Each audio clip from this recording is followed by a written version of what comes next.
Olá pessoal, espero que todos vocês estejam bem.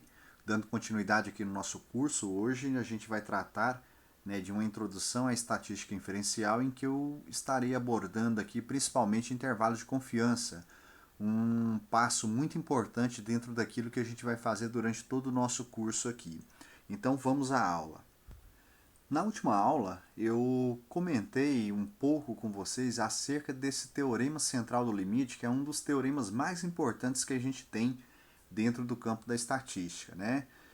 Nós começamos a fazer uma abordagem acerca de alguns valores individualmente dentro de uma população, mas logo de imediato nós vimos que um valor apenas, ou seja, um único indivíduo, ele não consegue nos trazer informações suficientes daquilo que é a população. Ou seja, o que a gente faz então? A gente trabalha com amostras.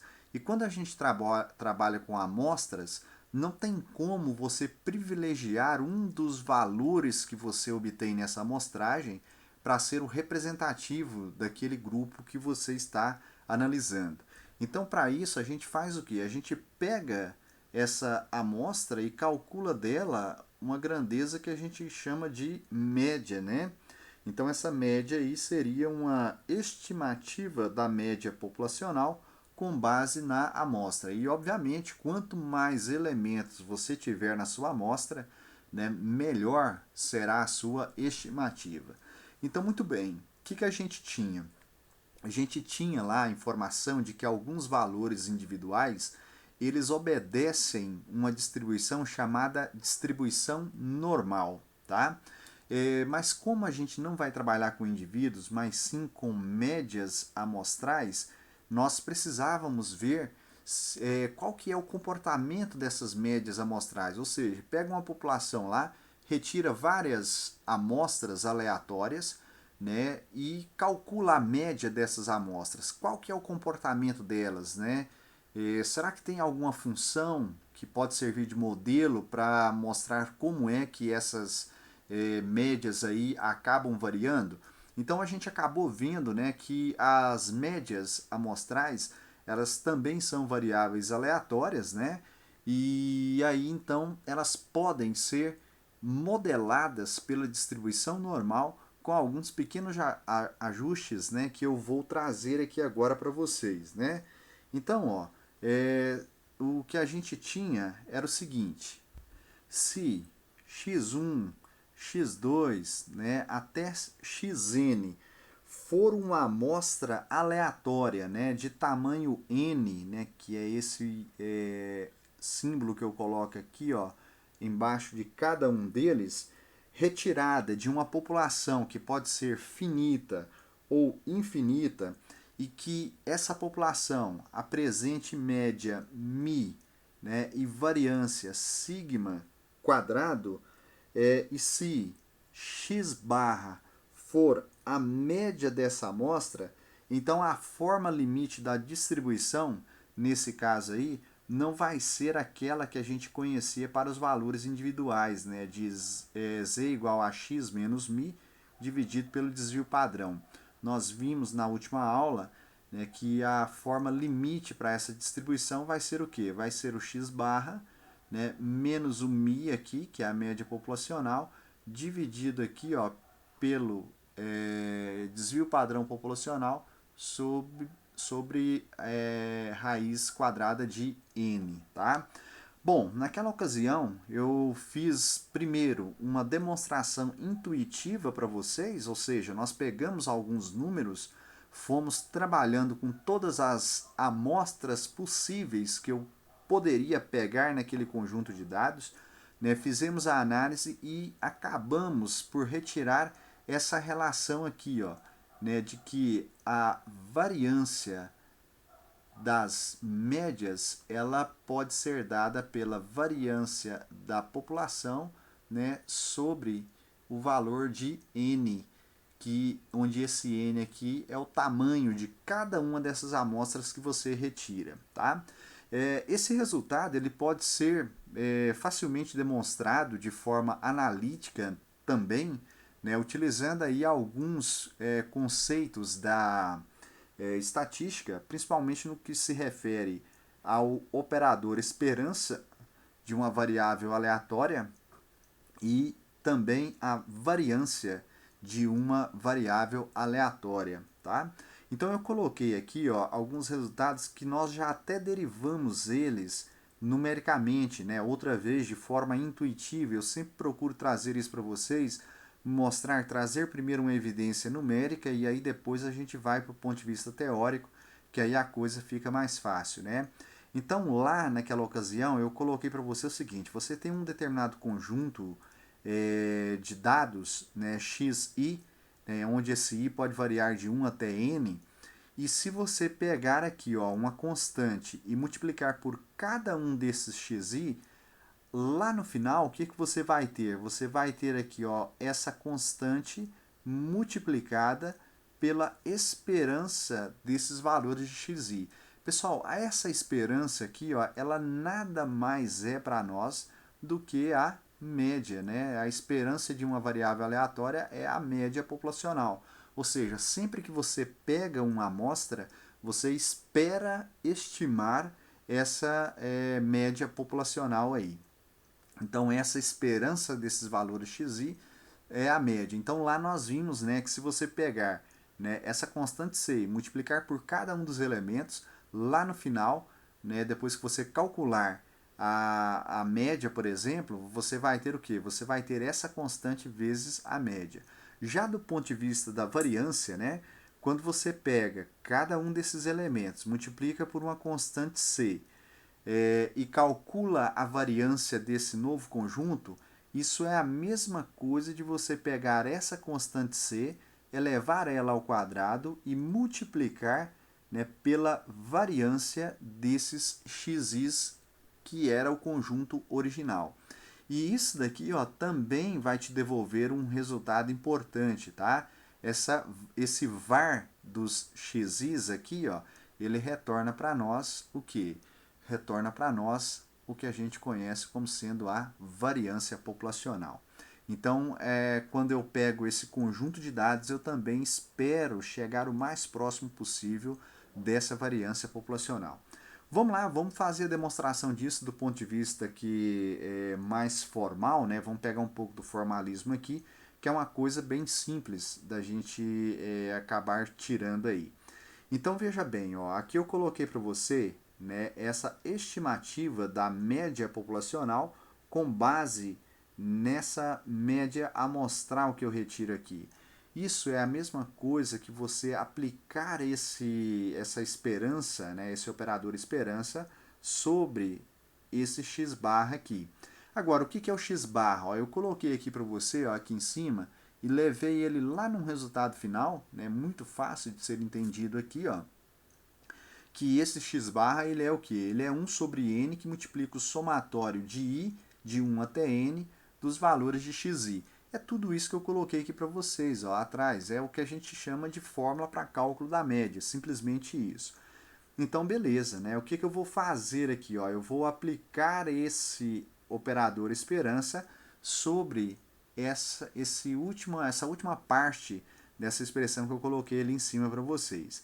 Bom, aqui, ó, a gente não coloca, mas tem aqui assim, ó, 1 sobre n, né? Então é como se fosse aqui 1 sobre n. Então esse valor de 1 sobre n, ele é para nós aquela constante c.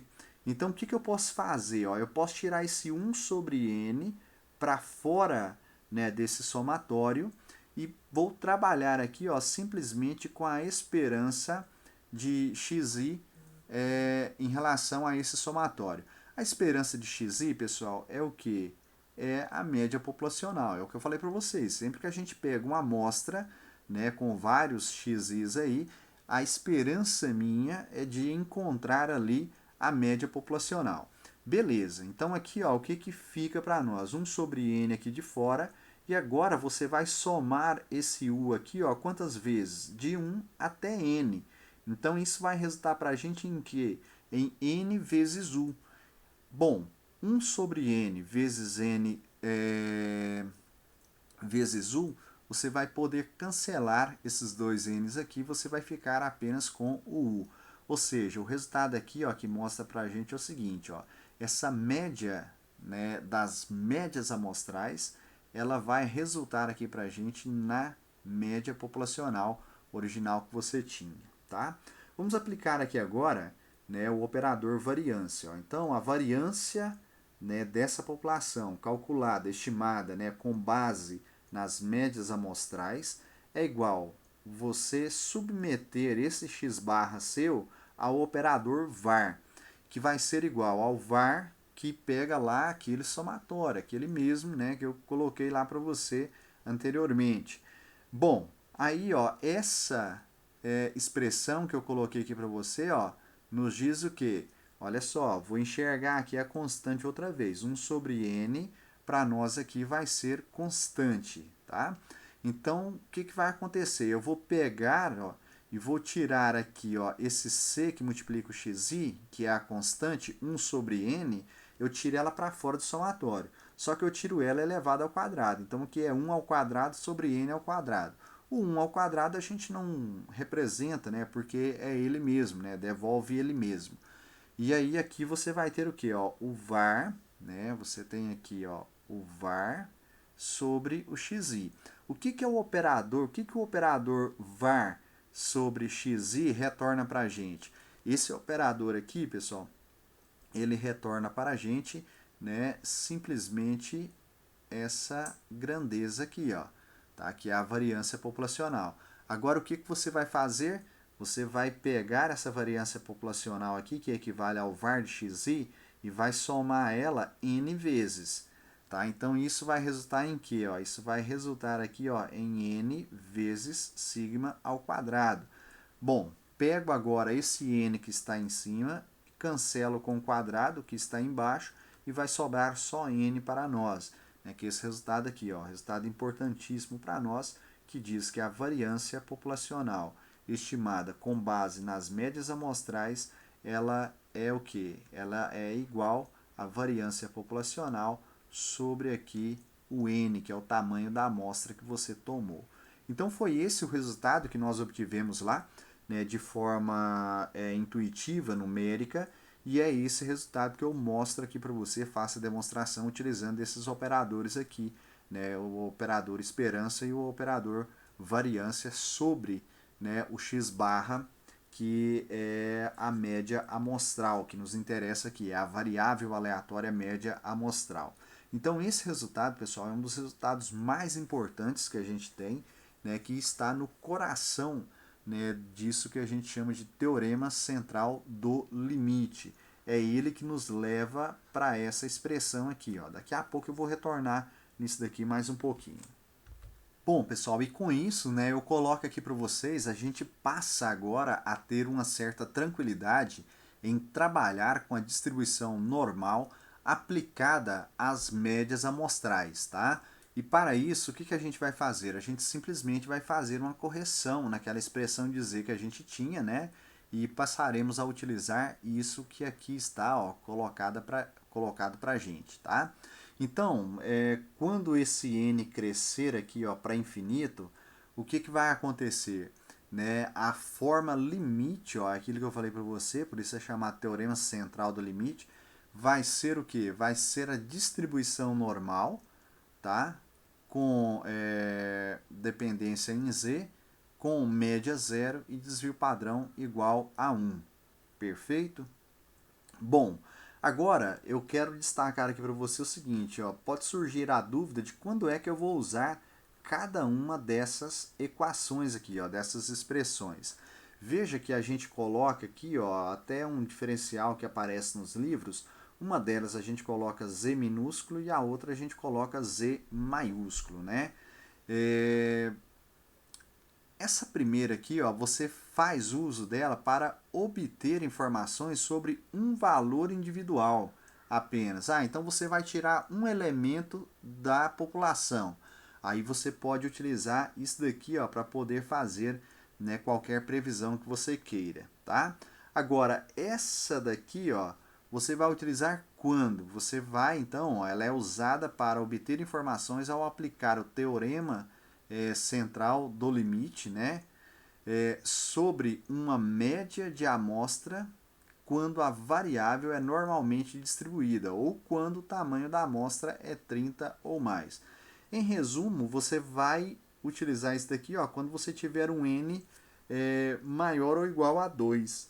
Né? Então aí você passa a utilizar essa expressão. Se for só um elemento, é a primeira. Se for 2 ou mais, é a segunda que você vai utilizar.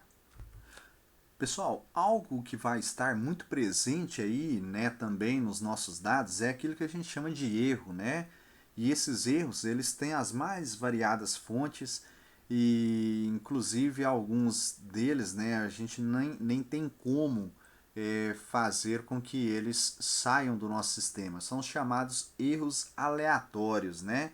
Então, eu destaquei para você num sistema de medição na última aula. E esse sistema de medição ele estava sujeito a vários N erros, né? Onde cada um desses erros eles tinham o quê? Eles tinham um valor, né, assumidamente pequeno e as variâncias deles são o que? São finitas, tá? Porque quando você pega, por exemplo, a forma limite lá, você tem o sigma ao quadrado x barra e aqui você tem o sigma, né, quadrado sobre n. Então, por que é que a gente tem que fazer essa consideração de que essas variâncias são finitas, tá? Aquilo que não é finito é infinito. E esse teorema ele vale, né, lá no limite desse n, né, tendendo para infinito, né, que é quando você vai ter aqui esse erro padrão da média, né, que é a variância amostral, né, com base na amostra que você tomou lá. O que é que acontece? Se isso daqui que está em cima também for infinito, você vai ter infinito em cima e você vai ter infinito embaixo. Né? E você que estudou cálculo, você sabe, né? Você conheceu isso lá, né? Esse infinito sobre infinito, como sendo uma indeterminação. Então, por isso que eu tenho que, né, ter essa garantia de que essa variância ela é finita, tá? Porque senão eu passo a ter uma indeterminação matemática aqui. Pois muito bem, o que acontece então? Naquelas medidas nossas, né, você vai ter lá que o seu valor ele estará alterado, né, por esses erros que aqui estão. E como eles são vários e acabam sendo uma soma, eu preciso saber também, né, o que é que modela essa soma desses erros aí. Tá? E nós vimos, né, eu mostrei para você através daquela simulação de Monte Carlo, que a soma desses erros aí também pode ser modelada pela distribuição normal. Nós vimos isso quando a gente pegou lá a simulação de 3 distribuições uniformes, nós colocamos elas como sendo a soma uma da outra, resultando em uma quarta, né? Nós pegamos as 3 resultando numa quarta, sendo essa quarta a soma das 3, e nós vimos que essa quarta ela apresenta um perfil de distribuição aí dos valores muito similar àquele que nós estamos acostumados aí com a distribuição normal. Então isso aqui é muito importante. O que acontece então? A média amostral nossa ela pode ser modelada pela distribuição normal e os erros experimentais envolvidos nas medidas também podem ser modelados pela distribuição normal. Então essas são informações muito importantes, né? Por quê? Porque nós vamos trabalhar com medidas em laboratório. E as medidas em laboratório, elas estão sujeitas a erros. Né? Como é que eu posso modelar esses erros? Utilizando a distribuição normal. E quando eu faço essas várias medidas no laboratório, eu vou obter o quê? Eu vou obter vários xis, né? Então, obtendo esses vários xis, eu não vou, outra vez, hein? Eu não vou privilegiar nenhum desses valores. O valor mais representativo que eu vou ter nesse conjunto é a média. E como é que eu posso modelar essas médias, né, para eu poder ter um modelo para fazer previsões? Através da distribuição normal. Então, tudo aquilo que os nossos dados carregam, né, que é potencial para se tornar uma média e erros intrínsecos do processo de medição, eu posso modelar eles utilizando a distribuição normal. Esse é um resultado importantíssimo para nós. Pessoal, aqui só para reforçar mais uma vez, né? Nós estávamos acostumados com uma expressãozinha que era o Z minúsculo. Você tinha aqui, ó, x menos o mi sobre o sigma, né? Essa daqui é uma estratégia que a gente utilizou lá atrás para transformar qualquer distribuição normal em uma distribuição normal com média zero e desvio padrão igual a 1. É o que a gente chama de distribuição normal padrão, distribuição normal reduzida, né? Tem os mais diferentes nomes aí, tá? Então, ó, eu coloco aqui agora uma expressão com Z maiúsculo em que no lugar do x aqui, ó, vai aparecer um x barra. No lugar do mizinho vai aparecer o quê? Um mi x barra. E no lugar do sigma vai aparecer um sigma x barra. Pois muito bem, com a utilização, né, disso que a gente conheceu aqui como teorema central do limite, que eu comecei a aula hoje demonstrando para vocês novamente, né, agora de uma forma mais algébrica, vocês viram, né, que onde tiver o mi x barra, eu posso simplesmente colocar o mi. Então é isso que eu vou fazer aqui, ó, nessa expressão que aqui está aparecendo. Ó, aqui eu vou colocar o mi. E onde eu tenho, né, o sigma x barra, eu vou colocar aqui, ó, sigma, né, sobre raiz de n, tá? Porque o resultado que eu cheguei lá foi esse daqui, ó. Variância ao quadrado, né, de x barra é igual a variância da população dividido por n. Se você aplicar a raiz quadrada de ambos os lados aqui, você vai chegar nisso daqui, ó. Você vai chegar no desvio padrão em termos de x barra.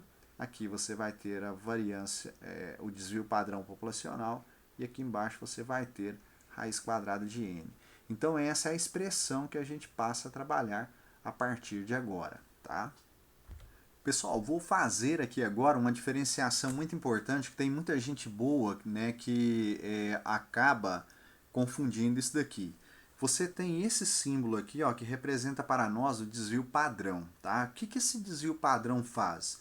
O desvio padrão, pessoal, ele quantifica a variabilidade na população, tá? Então, beleza, esse aqui é um valor, o quê? É um valor fixo, né? Ele não muda. Agora, você tem esse outro aqui, ó, que é o que a gente conhece como sendo erro padrão da média, tá?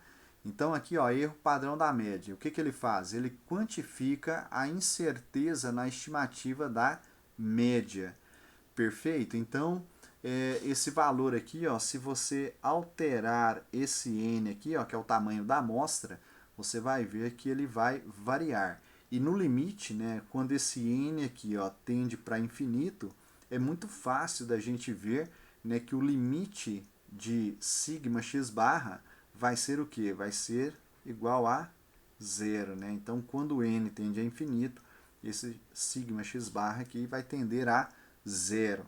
Perfeito? E você sempre vai ter uma variabilidade dentro da sua população. Então, ó, esse desvio padrão marca essa variabilidade, né, dentro da população, enquanto que esse aqui, ó, esse erro padrão da média, ele quantifica para nós essa incerteza que eu tenho na estimativa da média.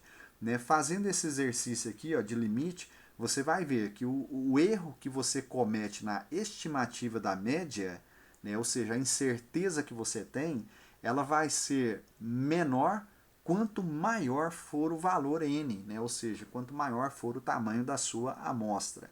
Isso é bem simples da gente verificar aí também. Pessoal, aqui agora eu trouxe um exemplo, né, só para a gente aplicar cada uma dessas duas perspectivas no mesmo problema, para a gente entender o que é a diferença, né, entre cada uma delas. Então veja só, o problema que eu trago aqui ele diz o seguinte para a gente, ó, uma amostra aleatória de 36 hastes de reforço é extraída da produção de uma fábrica que produz essas hastes com comprimento médio μ de 80 centímetros e desvio padrão de 0,6 centímetros. Daí pede-se, letra A, ache a probabilidade aproximada de que o comprimento de uma única haste Então, ó, eu estou desconsiderando esse 36 que ele falou aqui na letra A, tá? Esse 36 vai nos servir aqui na letra B. Então, na letra A eu vou só fazer um contraponto para vocês. Então, eu tenho uma única haste que vai ser o quê? Que vai ser retirada aleatoriamente, né? Fique entre 79,85 e 80,15 centímetros. Então, beleza. Ó. Na letra A, o que ele está pedindo? Ele quer que nós calculemos aí qual que é a probabilidade, né, de 79,85 ser menor do que, né, o nosso x aqui, menor que 80,15. Ou seja, essa única haste que ele vai retirar, ela tem um tamanho. Qual que é a probabilidade de esse tamanho dela estar nesse intervalo que nos é apresentado aqui? Então, obviamente, isso daqui vai dar um valor para a gente, tá? A gente faz, quando você tem um único elemento, a transformação disso daqui, ó, na variável z, né, para que eu possa fazer o quê? Para que eu possa realizar o cálculo utilizando a tabela. Se a gente for no Minitab, a gente não precisa disso daqui. Tá? Então, ó, se você fizer o uso dessa tabela aí, você vai ver facilmente que esse P seu aqui, ó, ele vai ser dado por 0,25 menor do que o seu Z, menor do que 0,25, tá? Então, ó, o que isso significa para a gente? É aquilo que a gente já viu lá anteriormente. Você calcular a probabilidade, né, representada por essa primeira parte aqui, ou seja, de 79,85 menor que x, menor que 80,15, é a mesma coisa de você ir lá na variável z e calcular a probabilidade de esse valor z estar entre menos 0,25 e mais 0,25, tá? Há um tempo atrás eu trabalhei com vocês da seguinte forma. Você pode fazer esse cálculo de probabilidade aqui, ó, como sendo igual a quê? A probabilidade de z menor que 0,25. Eu faço isso daqui por quê, pessoal? Porque lá na tabela de z eu só tenho probabilidade à esquerda, menos a probabilidade, né, de o nosso z ser menor que menos 0,25. Então era isso que a gente tinha lá. Vamos lá na tabela só para a gente ver, né, quanto que é esses valores aí. Pessoal, estou aqui, ó, na nossa tabela de z, então eu vou pegar primeiro a parte negativa, né? Então a gente vem na primeira coluna aqui, estão os valores de z até com duas casas decimais, e eu vou pegar a segunda nessa linha horizontal que eu tenho aqui em cima, ó, tá? Então lá é 0,25, então o nosso, deixa só eu marcar aqui para a gente não perder lá embaixo, ó. Eu só estou marcando aqui para eu saber qual que é a coluna, viu, pessoal? Porque é 0,25. Então eu vou procurar aqui, ó, nesse lado o menos 0,2 e isso eu vou juntar com esse menos 0,05 aqui para dar o menos 0,25. Então eu vou descer aqui, ó. Então vocês vão ver aqui está o 0,2, ó, ele está nessa linha, né? E eu vou pegar ele e juntar com o 0,05, menos 0,05. Então é esse o valor aqui, ó, 0,401294, tá? Então esse é o valor que eu vou pegar. Aqui agora, ó, eu vou pegar o valor de 0,25 positivo. Então, ó, 0,2 e aí aqui, ó, eu vou pegar esse valor, né, que é onde eu cruzo o 0,2 com o 0,05. Então, bem simples, igual a gente estava acostumado a fazer lá. Então, são esses dois valores que a gente vai levar para lá para poder fazer o cálculo. Vamos lá. Então, pessoal, peguei aqui, ó, aqueles valores que nós obtivemos lá na tabela, né, e já fiz a diferença entre eles e cheguei aqui a 0,197412. Isso aqui você pode representar como sendo, né, aproximadamente 19,74% de probabilidade, né? Então, a probabilidade de esse tamanho estar dentro desse intervalo aqui, ó, seria o que? Seria de 19,74. Beleza? Então essa é a ideia. Vamos agora à letra B para a gente ver a diferença, o que, que muda, né? Bom, na letra B ele também quer saber a mesma coisa, qual que é a probabilidade, né, de a grandeza que está sendo medida estar aqui, ó, nesse mesmo intervalo.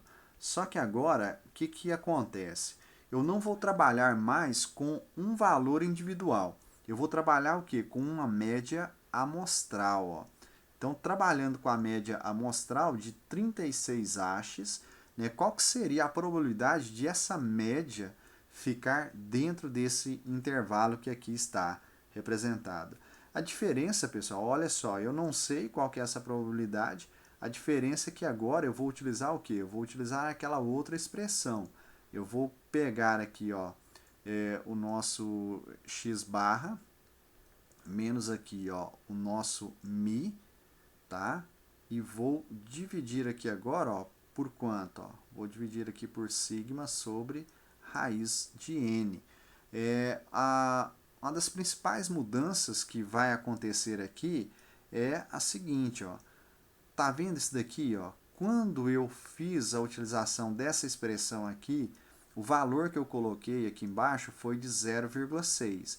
Agora, nesse caso, vai ser o quê? Vai ser 0,6 sobre raiz de 36.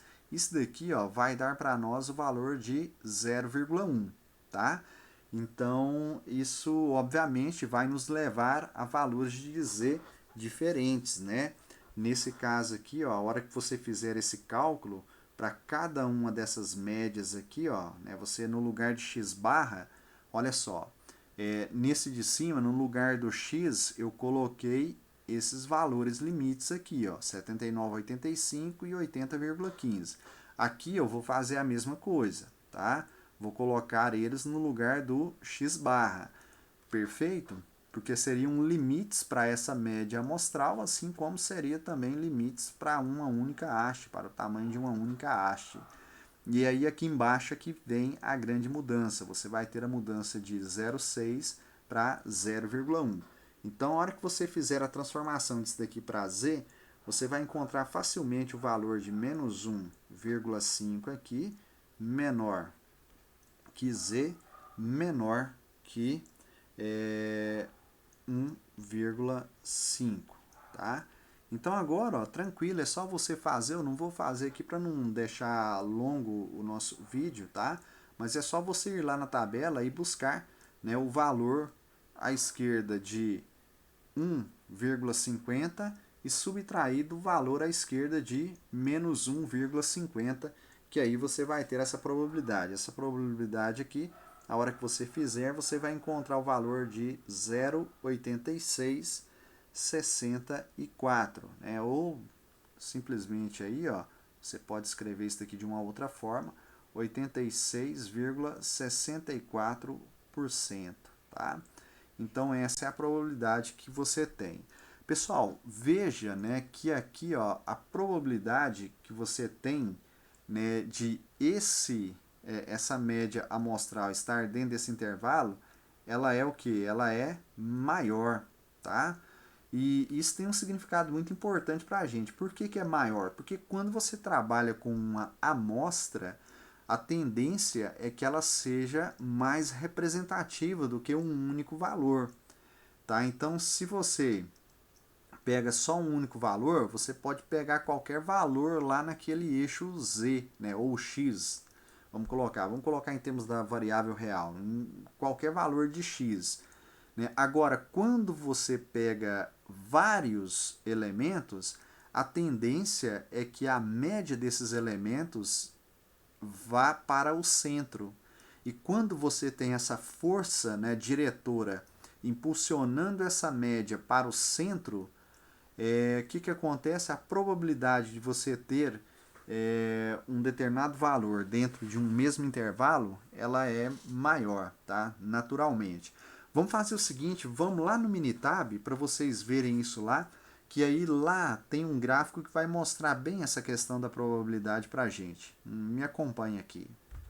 Pessoal, então nós já estamos acostumados, né? Eu mostrei isso daqui para vocês na nossa última aula. Vamos lá mais uma vez. Eu vou utilizar essa ferramenta aqui, ó, gráfico de distribuição de probabilidade, né? Vou entrar aqui, vou escolher visualizar probabilidade, a última opção que a gente tem.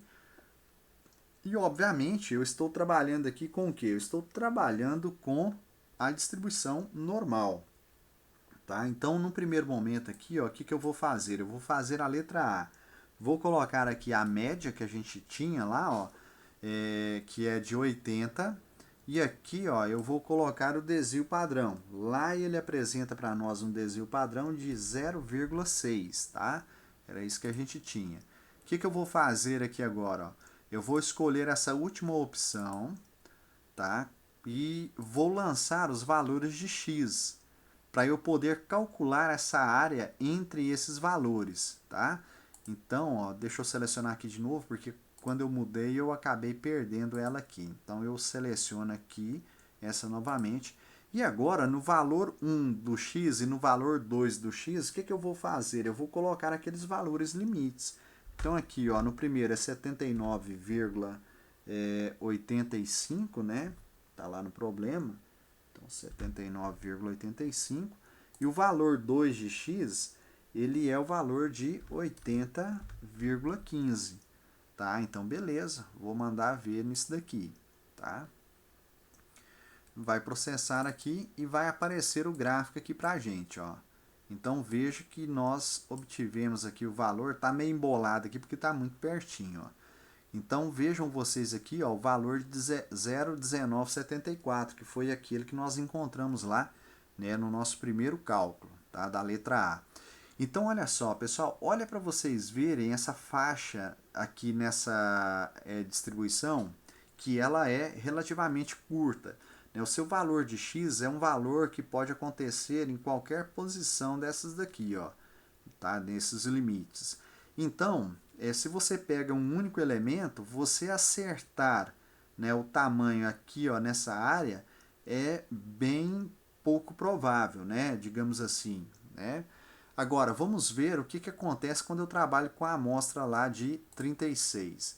Quando você trabalha com a amostra de 36 elementos, o que que vai acontecer? Você vai fazer uma correção nesse desvio padrão aqui, ó.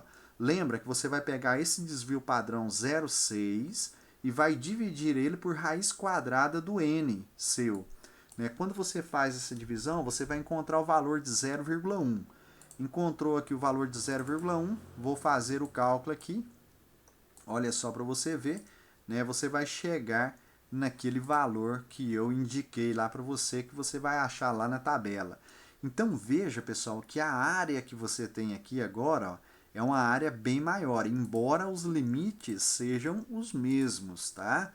Então, o que que essa área maior está querendo te mostrar? Está querendo te mostrar o seguinte, olha, se você pegar uma amostra de 36 elementos, a probabilidade, né, de a média estar nesse intervalo aqui é bem maior, uma probabilidade de 86,64%. Então, por isso que trabalhar com um conjunto maior de dados acaba nos dando o quê? Acaba nos dando uma confiança maior. Por quê? Porque você vai ter um erro menor na estimativa dessa média. Então, essa é a ideia, né, que eu queria mostrar aqui agora para vocês. Bom, pessoal, então agora a gente chega aqui, ó, num dos pontos mais importantes, né, do nosso curso, dentre vários que nós teremos. Isso aqui é um dos grandes pontos, né, que é quando a gente vai começar a falar um pouquinho de estimativa pontual e em comparação a uma estimativa que vai vir logo em seguida, que é uma estimativa muito mais robusta, que é o que a gente chama de estimativa intervalar, tá? Então, ó, o que seria uma estimativa pontual? Então, vamos lá, algumas definições importantes. Ó. Então, eu coloco aqui para você, ó, um estimador é uma estatística amostral, como é a média, né, a variância amostrais, utilizados para obter uma aproximação. Essa palavra é importante, pessoal. A gente não tem pretensão nenhuma de descobrir o valor verdadeiro do parâmetro populacional. A gente vai fazer simplesmente o quê? A gente simplesmente vai fazer uma estimativa, né? Por isso que a gente utiliza um estimador. Então, uma estimativa é um valor específico ou intervalo de valores usado para aproximar um valor populacional. Beleza, essa é uma ideia muito importante para nós. Vamos lá agora. Ó. Uma estimativa pontual é um único valor ou ponto usado para aproximar um parâmetro populacional. Olha só, a média amostral x barra é a melhor estimativa pontual da média populacional. Beleza. Da mesma forma, a variância amostral, S quadrado, é a melhor estimativa pontual ou estimativa de valor único da variância populacional, sigma quadrado. Então, veja, né, que tanto a média quanto a variância são estimativas pontuais. Por quê? Porque elas vão te levar para um único número, tá? Agora, obviamente, essas não são medidas boas se elas forem apresentadas sozinhas, tá? Elas têm que ser apresentadas, né, de uma forma que permita você ter uma ideia melhor daquilo que é a sua população e fazer estimativas um pouco melhores. Então vamos em busca disso daí. Pessoal, para continuarmos, vamos falar um pouquinho aqui agora de estimativa intervalar. Essa daqui muito nos interessa, tá? Então, ó, eu coloco para você, uma das medidas intervalares que a gente tem é o intervalo de confiança, tá? Então, o intervalo de confiança ou estimativa intervalar é uma faixa ou um intervalo de valores usado para estimar o verdadeiro valor de um parâmetro populacional. Um intervalo de confiança é algumas vezes abreviado como IC, tá? Beleza, agora vem cá, ó, outras coisas importantes que eu coloco logo em seguida aqui, ó. O nível de confiança é a probabilidade 1 menos alfa, esse 1 aqui, ó, representa para a gente 100%, tá? Então você tem 100% menos alguma coisa, que é esse alfa aqui, ó. Isso vai dar para você a confiança, tal como 0,95 ou 95%. Então, ó, quando for 0,95 ou 95%, isso significa que o seu alfa é 0,05, né? Ou similar a isso, 5%. Tá? É a mesma coisa, que é o complementar, né, dessa confiança sua. Então, essa daqui seria uma espécie de quantificação da incerteza que você está tendo nessa afirmação que você faz, tá? De que o intervalo de confiança realmente contenha o parâmetro populacional, supondo que o processo de estimação seja repetido um grande número de vezes. O nível de confiança é também chamado grau de confiança ou coeficiente de confiança. São vários nomes, né? Você vai ver isso com vários nomes, viu, pessoal? Não precisa se preocupar muito com isso daí, não. O mais importante é você saber o que isso, qual que é o significado, né, real disso daí. O complementar do nível de confiança, tá, que é o 1 menos alfa, é denominado de nível de significância e é representado por alfa. Então, muitas das vezes, né, quando for pedido para você um intervalo de confiança, o cara vai falar simplesmente assim, ó, faz um intervalo de confiança para mim com alfa 5%. O que isso significa para você? Isso significa que a sua confiança é o complementar disso para resultar aqui em 100. Então, você tem uma confiança de 95%.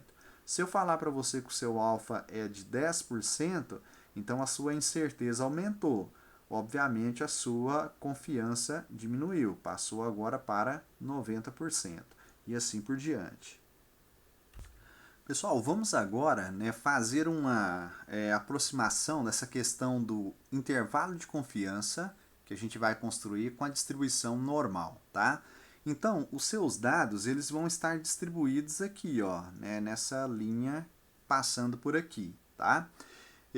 Bom, os intervalos de confiança eles sempre vão ter essa região central aqui, ó, como apresentando esse valor de 1 menos alfa. Então, digamos aí, ó, se o seu alfa é igual a 5%, isso significa que essa região central aqui, ó, ela vai, né, ter 95%, beleza?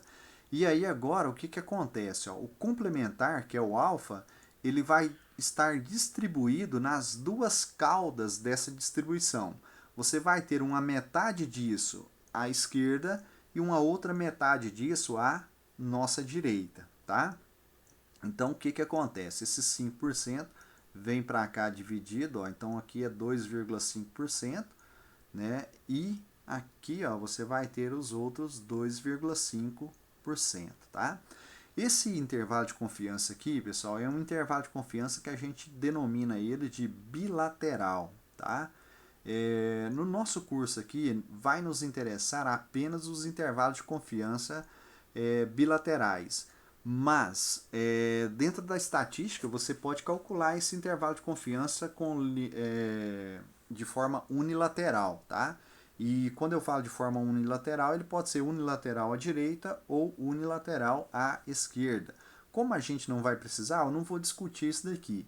Mas a ideia por detrás dele é a mesma que a gente tem, né, com relação a isso que é apresentado aqui, ó. Então, se eu vou fazer um intervalo de confiança unilateral à esquerda, tá? Então, o que, que eu vou fazer, ó? Eu vou colocar agora o meu alfa todo aqui, ó. Então, aqui estaria os 5%. Perfeito? Eu não vou dividir ele em duas caudas. E aí, o meu 1 menos alfa estaria aqui agora, ó, né? Desse valor aqui até mais infinito. Perfeito? Então, a ideia é muito similar. Mas dentro do que a gente vai fazer aqui, nos interessa sempre os intervalos de confiança bilaterais, e aí eu vou trabalhar só com eles, tá? Porque senão eu teria que gastar tempo aqui discutindo mais outras coisas com vocês, tá bom? Então a gente não faz essa abordagem. Vejam só, o seu valor agora aqui, ó, nesse eixo, ele vai ser corrigido, né, para construir esse intervalo de confiança por determinados fatores. Eu coloquei lá atrás para você, ó, que aqui, ó, à esquerda a gente tem menos um desvio padrão, menos 2 desvio padrão, né, menos 3 desvios padrão, e posso ir pegando aqui. Geralmente a gente vem até o 3 mesmo, tá? E você vai corrigir isso agora, ó, por aquilo que nós vimos lá anteriormente. Ó. Você vai corrigir cada um desses desvios pela raiz quadrada de n, porque agora eu estou trabalhando com o quê? Estou trabalhando com a amostra. Então veja que eu estou colocando aqui, ó, em todos eles a raiz quadrada de n, que é o fator de correção, né, que a gente tirou lá do teorema central do limite, né, para ser apresentado aqui. Então, o perfil da construção do intervalo de confiança vai ser sempre essa. E aí, pessoal, muito importante para que a gente possa construir esses intervalos nós determinarmos os valores para essas fronteiras aqui, ó. Qual que é o valor que separa, né? Qual que é o valor de z que separa esse aqui? Qual que é o valor de z que separa esse daqui, tá? Então vamos adiante, vamos trabalhar mais um pouco. Pessoal, quando eu olho para aquela figura anterior, né, e pego lá aquele valor 1 menos alfa no centro, na verdade, né, se você retomar isso daqui com aquilo que a gente vem discutindo, o que a gente tem lá no centro em termos de 1 menos alfa é simplesmente um cálculo de probabilidade, né, de a nossa variável aleatória z, né, estou pensando aqui agora em z, pode pensar em x, mas a gente pensa em z porque a gente faz essa redução para podermos utilizar as tabelas, né? Lá para o Minitab, outra vez, isso não vai fazer diferença.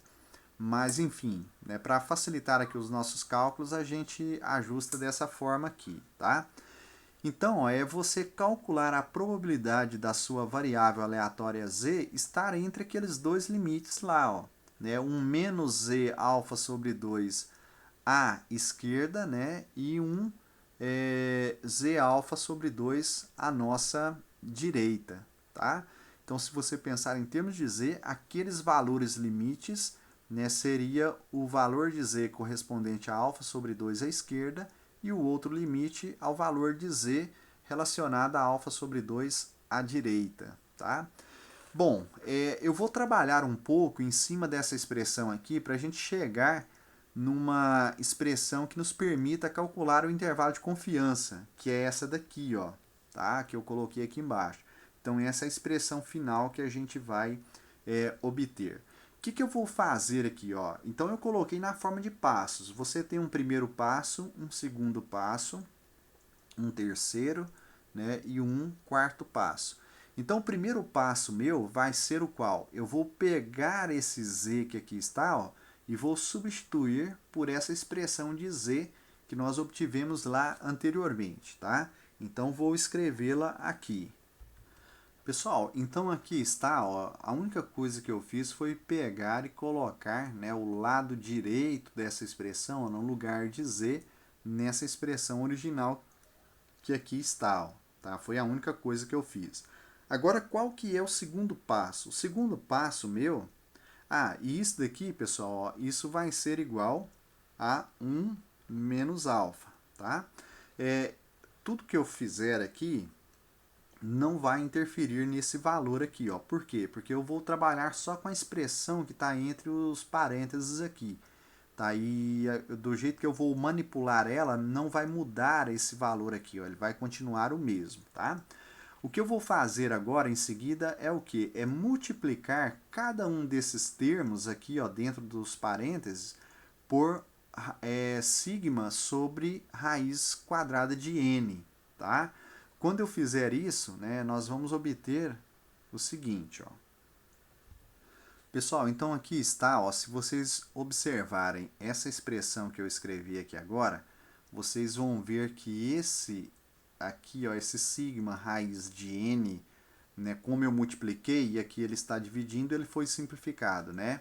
E aí apareceu aqui, ó, junto aos valores de z alfa sobre 2, o sigma raiz de n, tá? Neles. Então, esse foi o passo que eu executei aqui. Agora, qual que é o próximo passo? O próximo passo nosso, que é o passo 3, é pegar, né, e subtrair aqui, ó, x barra de cada um desses termos, tá? Subtrair o x barra, ou se não, se você quiser pensar, somar menos x barra a cada um deles, tá? A ideia seria basicamente essa daí. Então vamos lá, vamos ver no que resulta isso daqui para a gente. Pessoal, essa é a expressão que eu cheguei aqui agora então. Ó. Você vai ver que esse x barra aqui, ó, desapareceu, né, porque eu somei ele, né, nesse meio aqui, somei o menos x barra nessa parte e somei aqui. Eu tenho que fazer essa operação sobre os três termos, né, que a gente tem aqui nessa desigualdade. Então você vai ver, ó, apareceu menos x barra aqui, ó, acompanhando menos z alfa sobre 2 sigma raiz de n. Aqui no meio, ó, ficou menos mi, aqui ficou menos x mais z alfa sobre 2 sigma raiz de n, tá? E aí agora eu vou fazer o quarto e último passo. O que é o quarto e último passo? Eu vou multiplicar tudo ali, ó, por menos 1, tá? Vamos ver aqui é que nós conseguimos chegar quando a gente faz isso daí. Pessoal, então aqui está a expressão, né? Olha só, quando eu multipliquei por menos 1, que foi a quarta etapa, né? Essa parte aqui, ó, ficou toda positiva, como vocês podem ver aqui, ó. Aquele menos mi ficou positivo aqui também, né? E aqui o que era negativo ficou positivo, que é o x barra, e aquilo que era positivo ficou negativo, que é o z alfa sobre 2 sigma raiz de n. E, obviamente, né, para que eu pudesse manter a coerência, aquilo que era menor aqui, ó, agora se tornou maior, tá?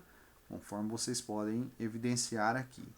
Aí agora, o que acontece? Para eu deixar essa última expressão dessa forma aqui, ó, eu simplesmente posso fazer o seguinte, ó, eu pego essa última parte que aqui está, ó, essa última parte dessa expressão,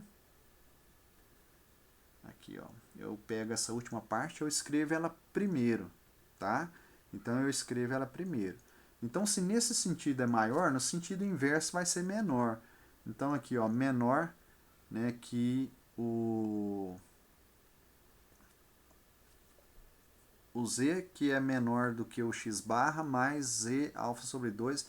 Aqui, pessoal, ó, desculpa, aqui é o mi, tá? Na hora de digitar aqui eu acabei errando na colocação, mas aqui vai aparecer para você o mi, já que aqui a gente substituiu, né, esse z por essa expressão aqui como uma forma conveniente de nós obtermos aí essa expressão, tá? E aí aqui, ó, você tem a outra parte, né, que é essa parte primeiro, ó, aquilo que estava primeiro eu escrevi por último aqui agora para eu ter esse sinal de menor, tá? Isso aqui é importante por conta daquela questão lá da tabela, então por padrão os livros apresentam isso para a gente dessa maneira que aqui está, tranquilo? Pessoal, muito obrigado aí pela atenção, tá? Na próxima parte eu continuo discutindo alguma coisa aqui com vocês relacionada aos intervalos de confiança. Grande abraço a todos e muito obrigado aí pela atenção.